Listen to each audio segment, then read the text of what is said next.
अस्सलाम वालेकुम मेरे प्यारे भाई और बहनों।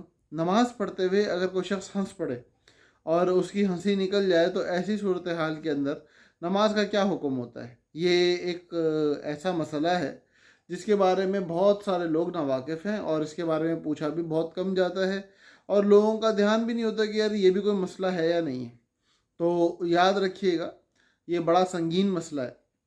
मसला ये है कि अगर कोई शख्स नमाज़ पढ़ रहा है और नमाज के दौरान उसने कोई ऐसी चीज़ देखी, सोची या महसूस की, या उसके इर्द गिर्द कोई ऐसी हरकत हुई कि जिसकी वजह से उसकी हंसी छूट गई है, तो अगर तो हालात ऐसे हैं कि इसको ख़ुद को भी अपने हंसने की आवाज़ ना आई हो, मतलब हंसा तो है लेकिन ऐसे हंसा है कि ख़ुद भी आवाज़ ना सुन सका उसकी, तब तो ये हंसी कोई ऐसा बड़ा मसला क्रिएट नहीं करेगी।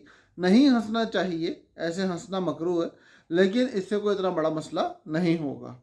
अलबत्ता अगर नमाज पढ़ते हुए हंस पड़ा और ऐसे हंसा कि सिर्फ अपने कानों तक हंसी की आवाज़ आई, दाएं बाएं लोगों को उस हंसी की आवाज़ सुनाई न दी, तो ऐसी सूरत हाल में इस शख्स की नमाज टूट जाएगी।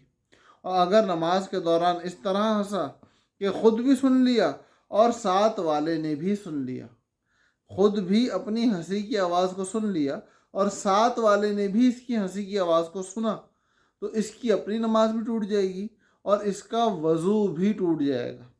अब ये मसला एक ऐसा है कि जो शायद समझने में या सुनने में अजीब सा लग रहा हो, लेकिन इसके हवाले से हमारे फतावाजात, किताबों के हवाले जो हैं, उनमें से कुछ मैंने नीचे डिस्क्रिप्शन में लिख दिए हैं।